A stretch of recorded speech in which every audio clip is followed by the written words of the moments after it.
Bueno, la primera pregunta nos indica que analicemos el contexto en donde se desarrolla y que expliquemos con nuestras propias palabras los acontecimientos históricos mostrados. Bueno, la película Invictus está desarrollada en Sudáfrica después del final del apartheid, que es un sistema de segregación racial impuesto por el gobierno sudafricano, dominado por la minoría blanca. A 3 décadas de las divisiones y discriminación racial, Nelson Mandela emerge como una figura clave en la transición hacia la democracia. Más o menos en el año 1994 se convierte en el primer presidente negro del país, marcando el fin oficial del apartheid. El país se encuentra en un estado de transición política y social, con tensiones raciales y resentimientos aún presentes en la sociedad. Nelson Mandela ve el rugby como una oportunidad para unir a la nación y superar estas divisiones. El equipo nacional de rugby sudafricano, los Springboks, es percibido como un símbolo de opresión y dominación blanca debido a la asociación histórica del apartheid. En esta parte, en la diapositiva, hablaremos también de la Copa Mundial del Rabbit, que fue básicamente en el año 1995, celebrada en el mismo país que fue Sudáfrica, que Nelson Mandela ve esto como una oportunidad, y el capitán de los Springboks, Francois Pienaar, de inspirar unificación al equipo y al país. El presidente, en este caso Nelson Mandela, insta a Pinar y a los jugadores a superar límites y buscar la grandeza en el torneo. A medida que el equipo avanza en el torneo, los Springboks rompen las barreras raciales, ganan el apoyo, el respeto de sudafricanos de todas las razas. La victoria del equipo en la final de la Copa Mundial de Rugby de ese mismo año, del 95, se convierte en un momento emblemático de unión y superación para toda la nación. Eh, Finalmente, nosotros como grupo y como equipo concluimos que la película Invictus se centra en la transición de Sudáfrica desde el apartheid hacia la democracia, con Nelson Mandela utilizando el rugby como una herramienta para unir a la nación y superar las divisiones raciales. La historia es basada en eventos históricos, especialmente en la Copa Mundial del Rugby, que fue en el año 1995, y destaca el papel transformador que desempeñó en la historia de este país sudafricano. En la pregunta número 2 tenemos, ¿cuáles consideras que son los principales valores que intenta difundir Mandela? Primero, el perdón. Ya que al hacerse presidente, él perdonó de corazón a la minoría que lo llevó a la cárcel y que al mismo tiempo tampoco votó por él. Cuando él antes no apoyaba al equipo de rugby, ahora sí lo hacía de corazón y poniéndose la camiseta. Como segundo valor tenemos la reconciliación. Mandela siempre buscó para su país que haya unión, que no hayan resentimientos entre los dos, y lo logró mediante el ejemplo que él daba y mediante el deporte. La empatía. Él sabía cómo se iba a sentir en el momento de que le querían cambiar el nombre al equipo de rugby.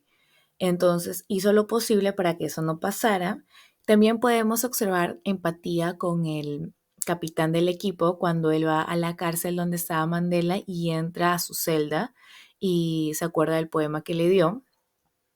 Y por último tenemos la perseverancia. Mandela siempre tuvo las ganas de ser presidente y cambiar lo que estaba pasando en su país y con la perseverancia lo luchó hasta que logró el cambio para su nación, unió a su gente y eso es un gran ejemplo de perseverancia de Mandela. Bueno, mi nombre es Jennifer y yo les voy a hablar de la número 3, la pregunta, ¿cuáles considera que es el estilo de liderazgo que desarrolla Mandela en su estrategia para desarrollar a su país? Mencione 3 conductas asociadas al estilo de liderazgo identificado. El estilo de liderazgo que tenía Mandela en su estrategia es el liderazgo democrático.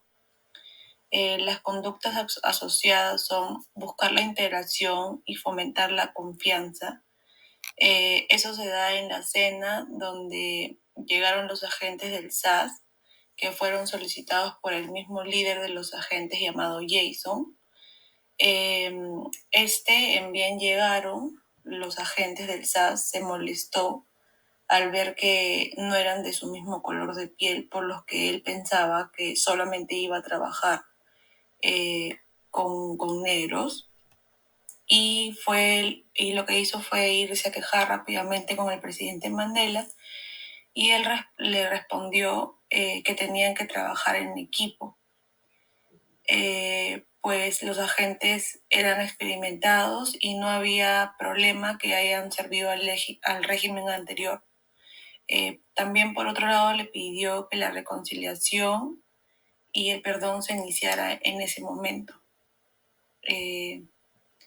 La segunda conducta sería generar el compromiso por medio de la inspiración en sus jugadores. Eso se da en la escena donde Mandela tiene su primer encuentro con Pienaar, donde explica su filosofía de liderazgo, que es que los demás crean que son mejores de lo que ellos se consideran por medio de la inspiración. De alguna u otra forma, Mandela le pide ganar el campeonato mundial, y lo convence, algo que antes de la entrevista él no se lo esperaba.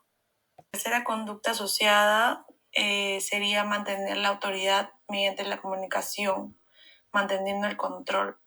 Pues esto se da en la escena donde Mandela da su primer discurso ante la comunidad y utiliza la conversación para convencer a sus seguidores y restituir el equipo de rugby, ya que para sus contrincantes este equipo era lo más importante, por lo que si quería buscar la unión del pueblo sudafricano, tenía que tomar acciones de integración.